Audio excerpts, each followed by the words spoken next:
You know that strange moment when your savings account finally starts looking like an actual number instead of a hopeful suggestion?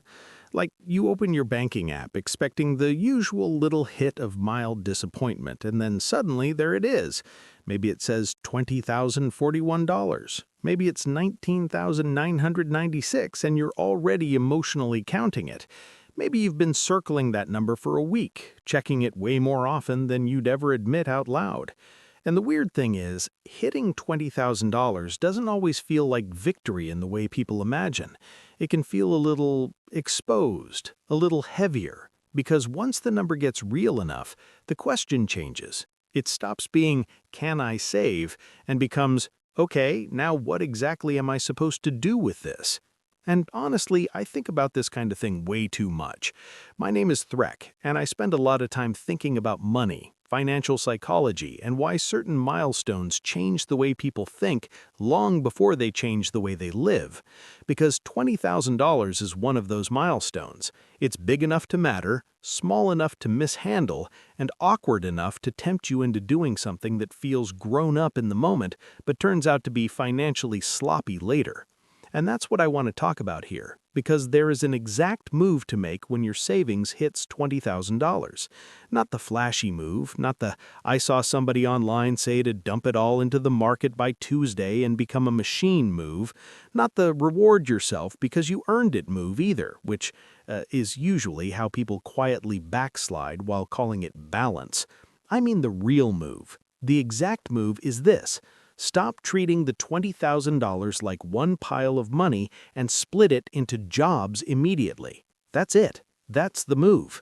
And I know that sounds almost annoyingly simple. Like, really? After all that buildup, the answer is basically organize the money? Yes, because when you leave $20,000 sitting there as one emotional blob, your brain starts doing weird things with it. It becomes symbolic. It becomes a trophy. It becomes comfort. It becomes temptation. It becomes 6 different future fantasies at once. And money that tries to be everything usually ends up doing nothing particularly well. So the moment you hit $20,000, the smartest move is to turn that number from an achievement into a structure. The first part of that structure is protection. Some of that money needs to become real emergency savings. And I mean real in a slightly boring, deeply unsexy, very adult way. Not money you vaguely call your emergency fund while also mentally using it for travel, furniture, car upgrades, and that one thing you swear will improve your workflow. I mean money with a clear identity, money that sits in a separate place and has one job. Protect your life from chaos. Because this is the thing people misunderstand about savings. They think the power of savings is in the amount, but the real power is in what the amount allows you to avoid. Panic, bad timing, desperate borrowing, terrible decisions made under fluorescent lighting while staring at a bill you did not expect. That's what emergency money is for. It buys you time, and time in personal finance is unbelievably valuable. Time lets you think before reacting. Time lets you compare options instead of taking the first terrible one. Time keeps a flat tire from becoming a credit card spiral. Time keeps one job problem from turning into 3 months of financial shame and bad improvisation. Honestly, a lot of what people call being good with money is just having enough breathing room to not make fear-based choices. I always think of it like this. An emergency fund is kind of like having a strong front door. It's not exciting, nobody stands around admiring it all day, but when something ugly shows up, suddenly you're very glad it's there. So the first move with $20,000 is deciding how much of it needs to stay fully liquid and fully boring. For some people, that's 3 months of essential expenses. For other people, especially if income is uneven or life is a little more fragile, maybe it's closer to 6 months. The exact number depends on your situation, but the principle is simple. Enough cash to make your life less emotionally breakable. That matters more than people think. Then comes the second part of the move, and this is where a lot of people get uncomfortable, because now we have to stop being sentimental about the account balance.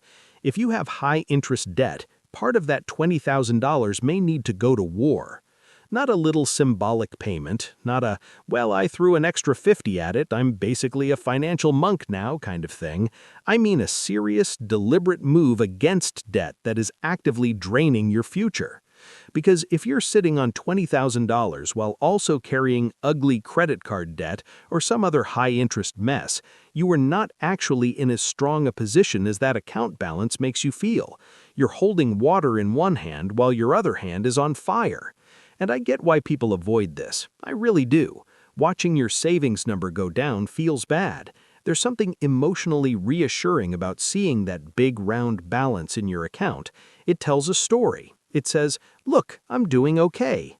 And debt payoff interrupts that story. It makes the number smaller. It feels like regression even when it's progress. But that's the trap. You were not weaker because the visible pile got smaller. You were stronger because the leak got sealed. That's such an important shift. Wealth is not just what you hold, it's what stops draining out of you every month. Now, I'm not saying wipe yourself out completely just to celebrate being debt-free for 9 minutes before life hits you with a car repair. That's not wisdom. That's financial theater. You protect the emergency layer first. Then, with the money above that layer, you attack the most expensive debt, highest interest first, cleanly, on purpose, no drama, no emotional bargaining, just math and relief working together. And the reason this move matters so much is that paying off high-interest debt is one of the few financial decisions that immediately changes your monthly life. Suddenly, your income has more room. Suddenly, your paycheck isn't arriving pre-assigned to old emergencies and past mistakes. Suddenly, money feels less hunted. That kind of relief is real. You can feel it in your shoulders. Then we get to the third part of the move. And this is where a lot of people get uncomfortable, because now we have to stop being sentimental about the account balance. Once your emergency layer is set and your toxic debt is handled, or at least shrinking fast, the next move is to automate the next stage of your financial life. Because if you don't, your $20,000 just sits there turning into a weird emotional monument. And monuments are nice, I guess, but they don't build wealth. Here's what tends to happen if you don't automate. You start hovering over the money, watching it, protecting it emotionally, maybe investing a little one month, doing nothing the next, moving stuff around, getting inspired by some random video, then getting scared by another one. You become extremely thoughtful in the least useful way possible. Lots of attention, not much movement. So the move is to decide right now what happens next by default. Maybe that means setting up automatic monthly investing into broad long-term funds. Maybe it means building a separate sinking fund for a near-term goal, like a move, a home down payment, or replacing a car before it turns into a public betrayal. Maybe it means both. But the key is this: the next layer of money needs a route. Because money with no route always finds a mood. And moods are terrible financial planners. That's why automation matters. It removes your future emotional weather from the equation. Whether you feel motivated, tired, impulsive, wise, dramatic, or weirdly convinced that a standing desk and imported coffee beans are the missing keys to your destiny, the money still moves according to the plan. That is such a powerful shift. People think wealth building is mostly about intelligence, but honestly, a lot of it is just reducing the number of decisions you need to make while tired. Good systems beat good intentions all the time. And this is where $20,000 becomes more than savings. It becomes a turning point in identity. Because before $20,000, the challenge is mostly proving you can accumulate money. You're learning restraint. You're learning delayed gratification. You're learning how not to sabotage yourself every time you make a little progress. But after $20,000, the challenge changes. Now you have to prove that you can assign money properly, that you can manage it, that you can decide what it is for doing without making every decision emotionally. Those are different skills. Saving is one skill, structuring is another. And a lot of people don't realize they've entered a new phase, so they keep acting like savers when they need to start acting like managers. They keep protecting the number instead of directing it. They keep admiring the pile instead of giving it architecture. And that's usually where momentum slows down. Because here's the uncomfortable truth. $20,000 is enough money to improve your life, but it is also enough money to get wasted in a very quiet, very respectable-looking way.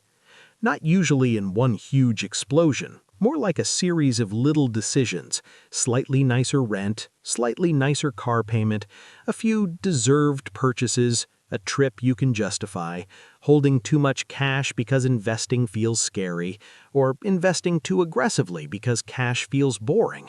None of it looks insane in the moment. That's what makes it dangerous. It's erosion. Slow, reasonable-sounding erosion. So the exact move really is a move against drift. You sit down and make the money less emotional. That's the whole game. You figure out your true monthly essentials, not the version of your life you post, not the version you wish you lived, your real, actual base expenses. You decide how much cash needs to stay as your emergency floor. Then you list every debt by interest rate and decide what gets eliminated